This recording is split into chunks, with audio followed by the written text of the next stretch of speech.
Hello ladies and gentlemen, RP2 Vision would like to welcome you to another edition of AEW Dynamite Recap Show. Without further ado, here's your host, Ronald Ray.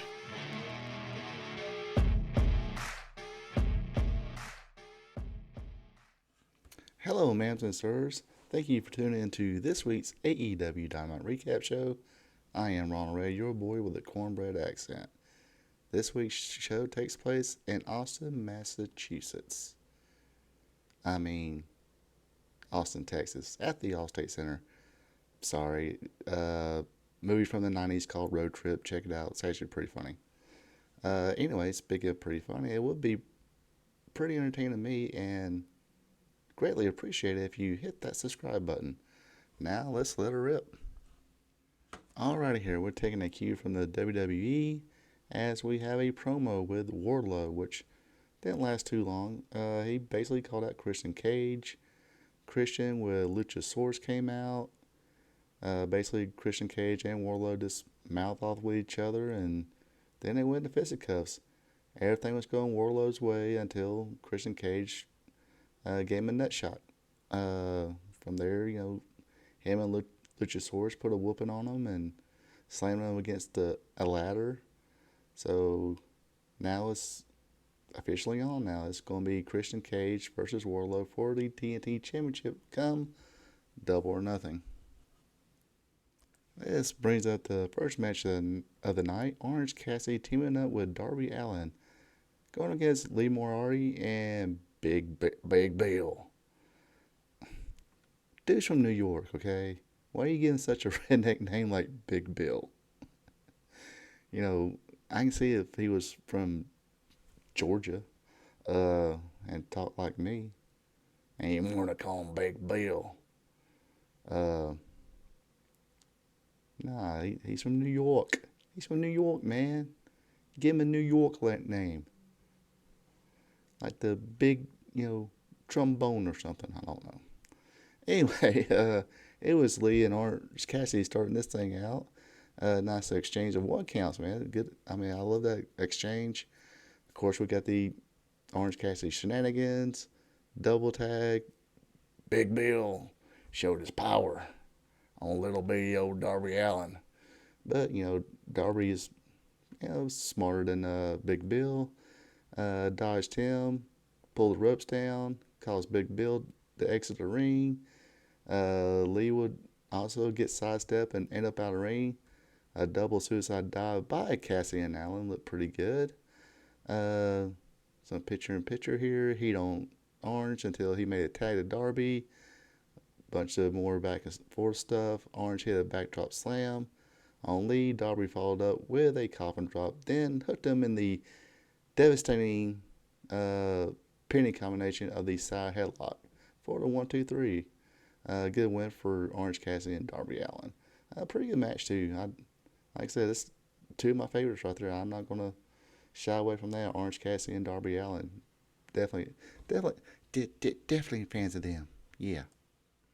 Alright, next up.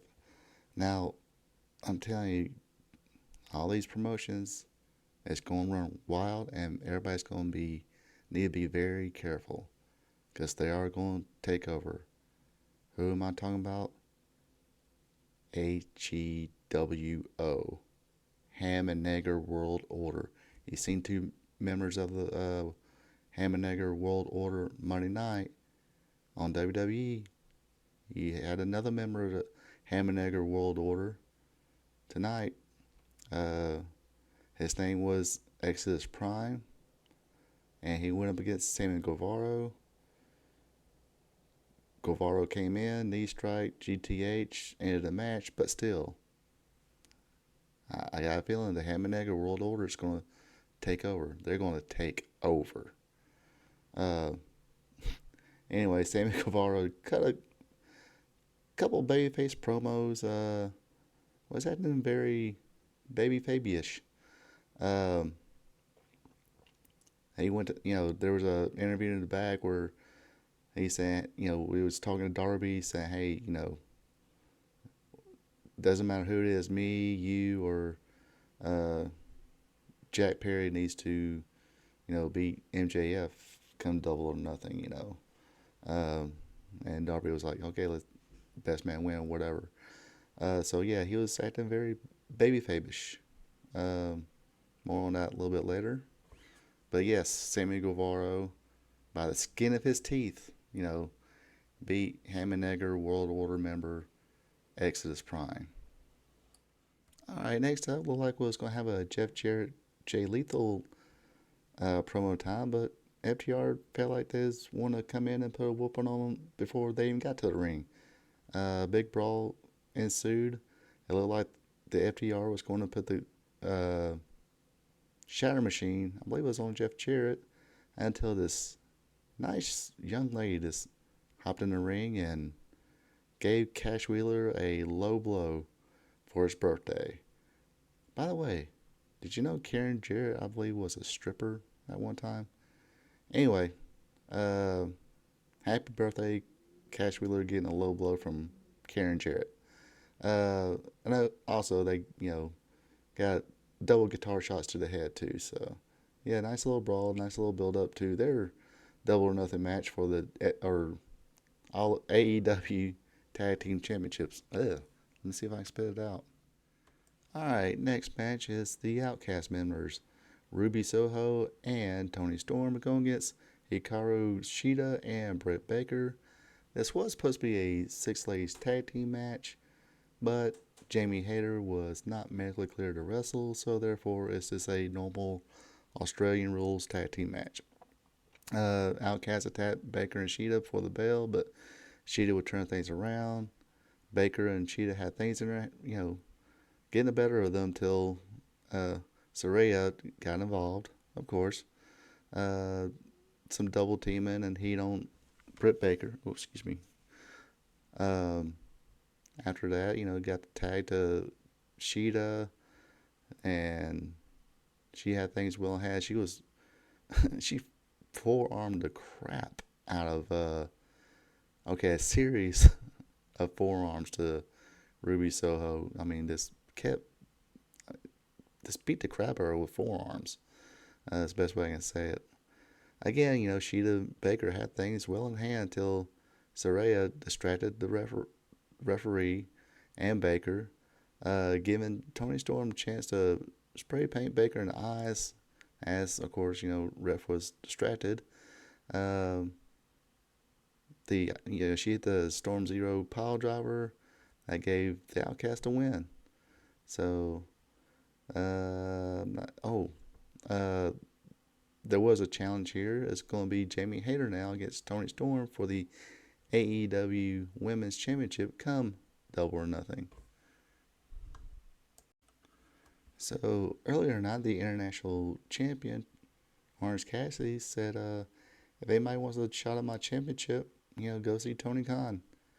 So they did, and when he got back with talking to Renee again, she informed him that about 20 wrestlers showed up at Tony Khan's doorstep to say, "Hey, we want to wrestle Orange Cassidy for the international championship." And when Orange Cassidy was informed of this, it's like, okay, I just fight them all. So there's 20, but one, that makes 21. That's Blackjack. We'll just call it a Blackjack Battle Royal for the AEW International Championship. So there's another match set up for Double or Nothing in Las Vegas. And of course, if you was reading any kind of wrestling news today, you would know that looks like there's going to be a new wrestling show on Saturday nights on TNT, and that show will be AEW Collision. Let me see here. Give me a few seconds here. Yes, premiering June 17th on TNT will be AEW Collision, and I'm not sure where I read it, but yeah, that almost looks like the old Nitro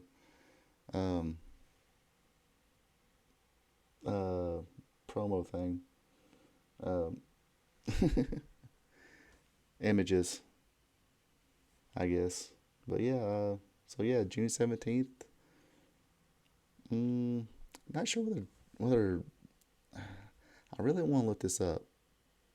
I think their main audience is like 18 to 25, I think. And no offense, usually, most of your 18 to 25-year-olds are not home on Saturday nights.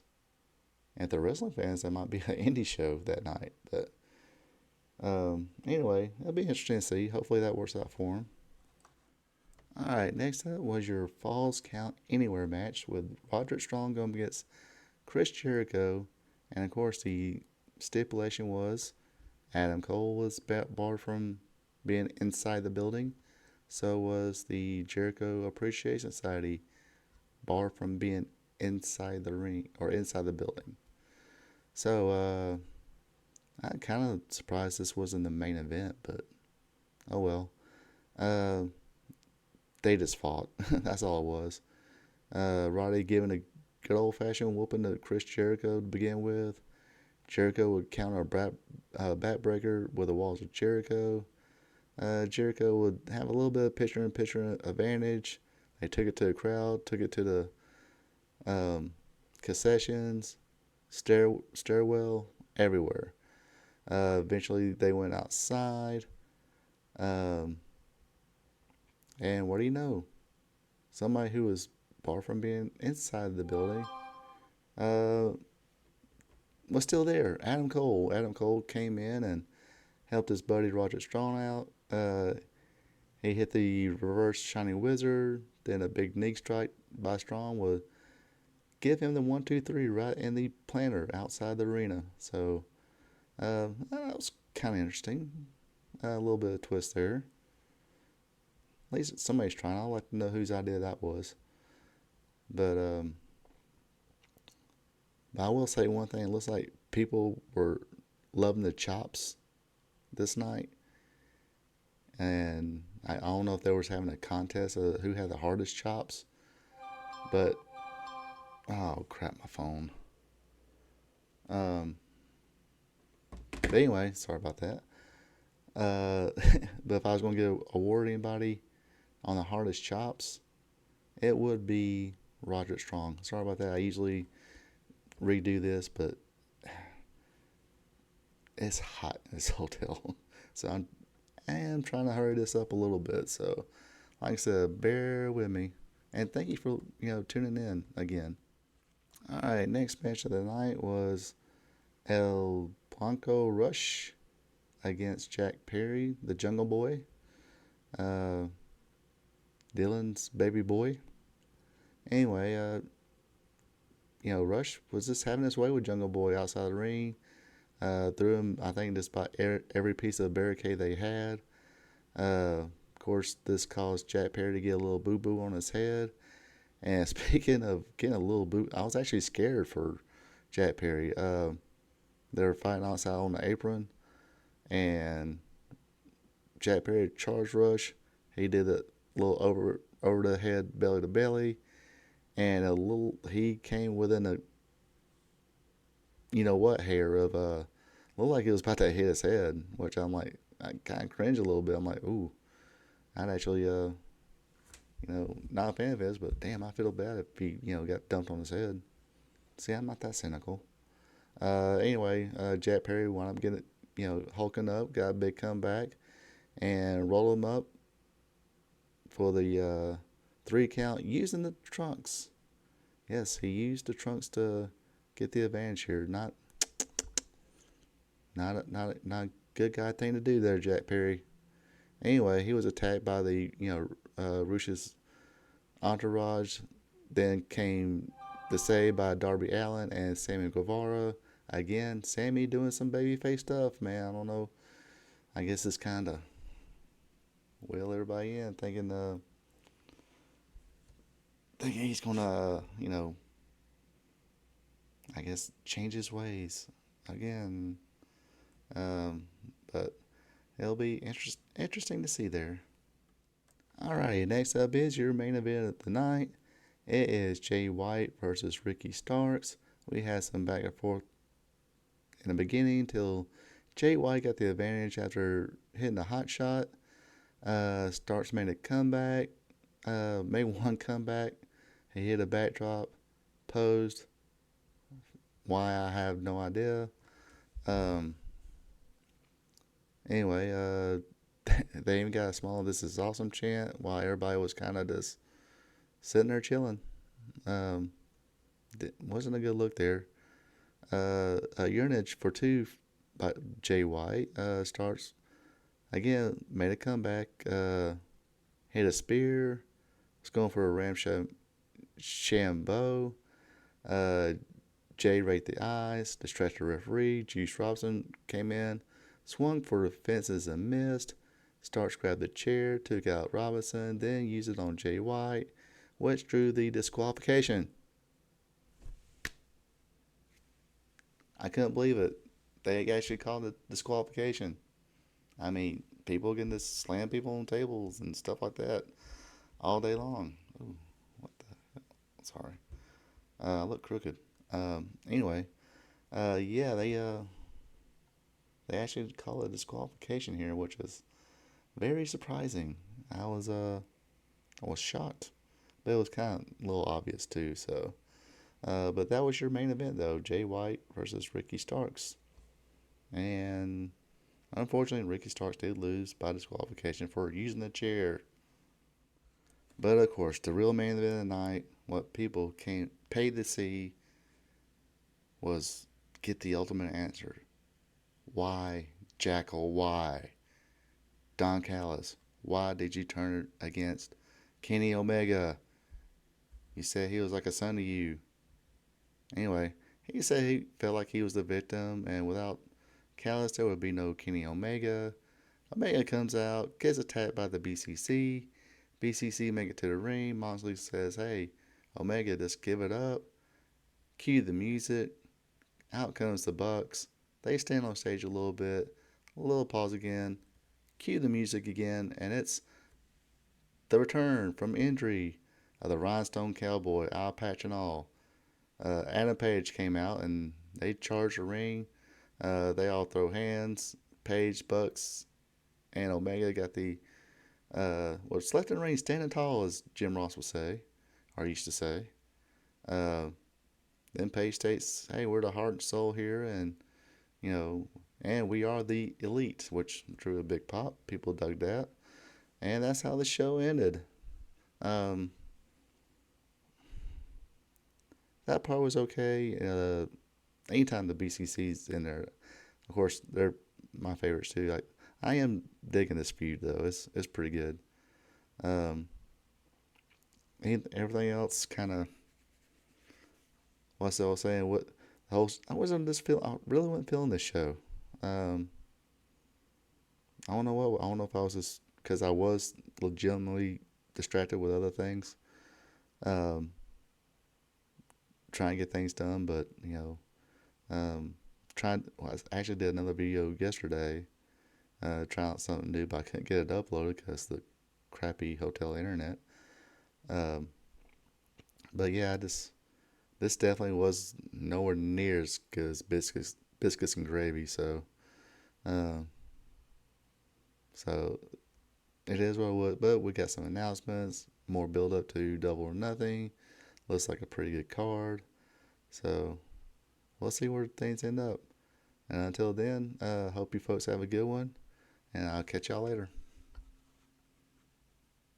We here at RP Tube Vision would like to thank you for tuning in. Don't forget to like, subscribe, and share.